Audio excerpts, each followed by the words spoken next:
Most functions will cross the x and y axis. The point at which the function crosses the x-axis is called the x-intercept. And when I say function, that also means this line.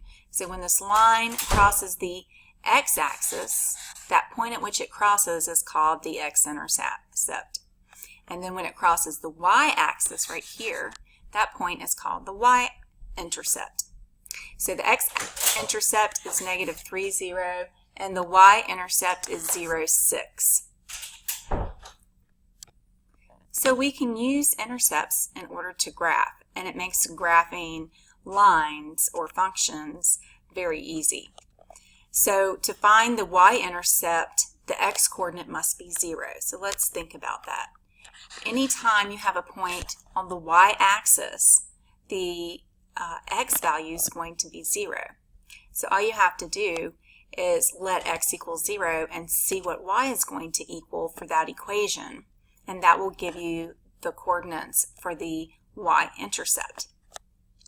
And then vice versa for the x-intercept, you know that the y value will always be 0.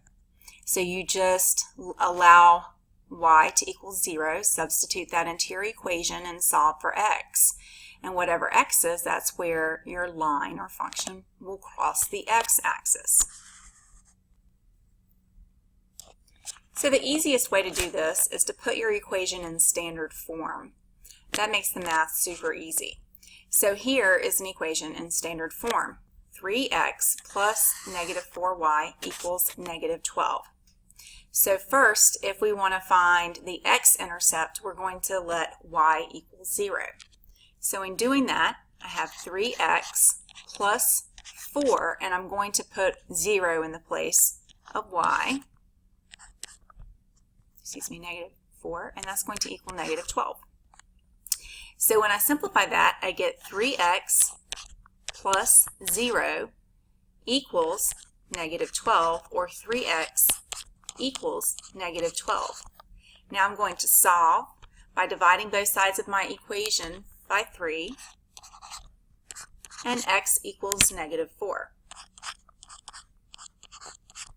Therefore, when y is 0, x is -4. So that gives me the ordered pair, or the coordinate, -4, 0. So when y is 0, and we substitute that in, when y is 0, x is going to become -4. And we can graph that ordered pair, and then we'll see the point on the x-axis. So now let's see the point on the y-axis. So here we're going to let x equal 0. So I'm going to substitute 0 in the place of x. And when I do, I end up with 0 plus -4y equals -12.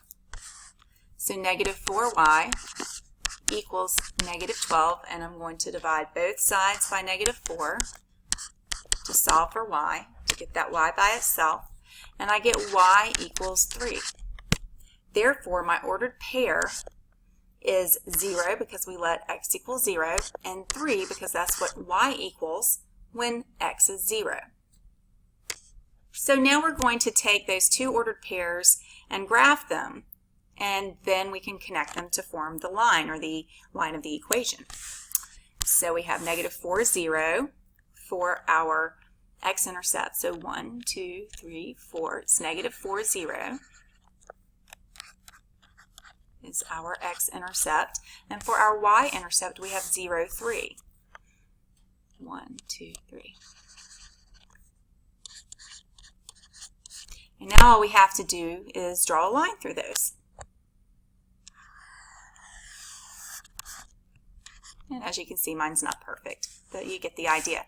And then if you look back up at the equation 3x plus -4y equals -12, 3x plus -4y equals -12, that is the equation for this line. So there are three methods to graph an equation that we are learning this year. One is to make an XY table. Just make a table, and you decide what the x's are, substitute them into your equation, and solve for the y. And that gives you ordered pairs so that you can graph, and we usually find 3 ordered pairs when we do that. The next technique that we just learned is working with the standard form of an equation, and we find the x and y intercepts. So you just find 2 points, 2 ordered pairs. And then we have a third technique that we're going to learn, and that's being able to graph using the y-intercept and the slope when you're working with slope, and we'll learn that next. So let's work with some examples of graphing using intercepts. So the first thing that we're going to do is we're going to find the x-intercept. So in order to find the x-intercept, what should y equal? If you said 0, then you are correct. So we're going to let y equal 0. Now we're going to put 0 in the place of y. So we get 2x plus 4 times 0 equals 8. So 2x equals 8. Then we're going to solve by dividing both sides of our equation by x, and we get x equals 4. Therefore, we have the ordered pair 4, 0. So I'm going to go ahead and graph that. So 4, 0 is going to be here. 1, 2, 3, 4. Next, I'm going to find the y-intercept. So to find the y-intercept, I let x equal 0. Because when you are crossing the y-axis, x is always 0, right? Because you're not moving sideways. So I'm going to substitute 0 in the place of x. And solve for y. So we get 0 plus 4y equals 8. So 4y equals 8. Divide both sides by 4. And y equals 2. So that gives us the ordered pair 0, 2. So when x is 0, y is 2. So here's the ordered pair 0, 2. And now I can draw my line to connect them. And we're going to put arrows on both ends of your line. And I'm going to label this line with the equation that it is. So it's 2x plus 4y equals 8.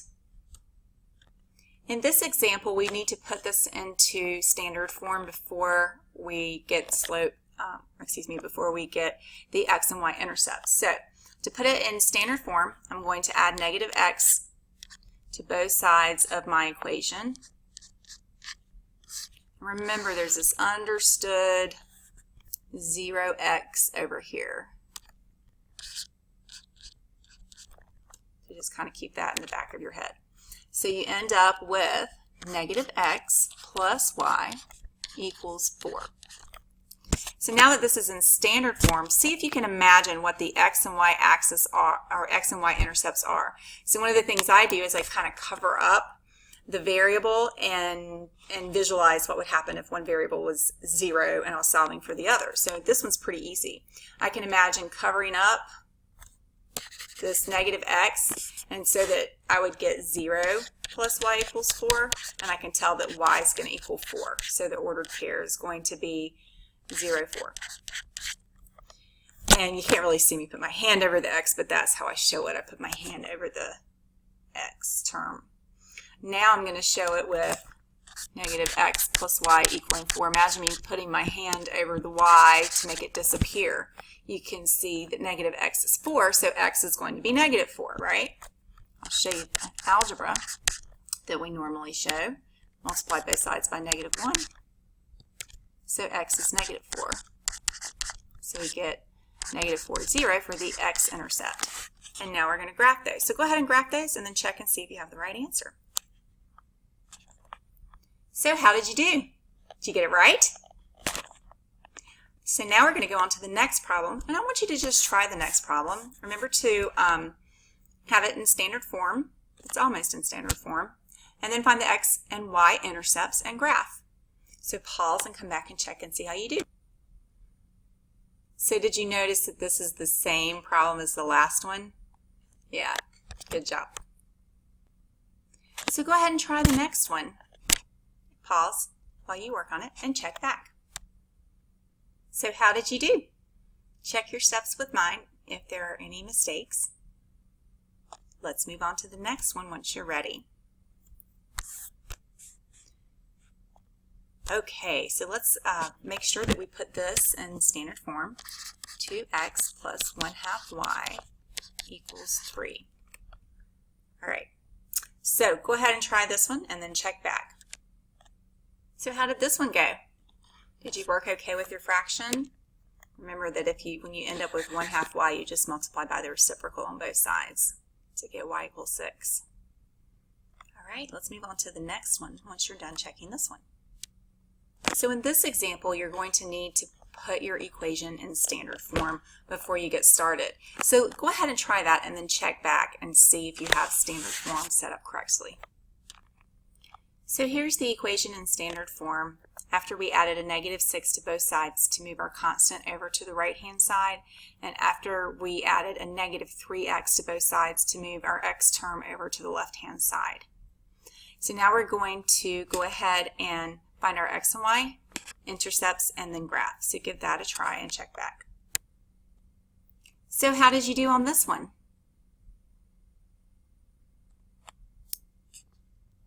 Once you're done checking, let's move on.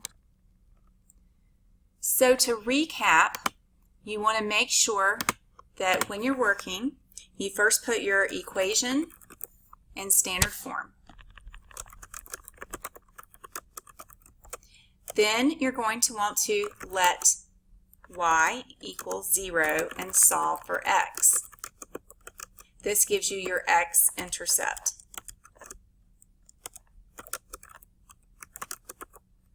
Which means that's the point at which this line crosses the x-axis. Then let x equal 0 and solve for y, which gives you the y-intercept, the point at which the line crosses the y-axis, and then you just graph from there. Have a great day.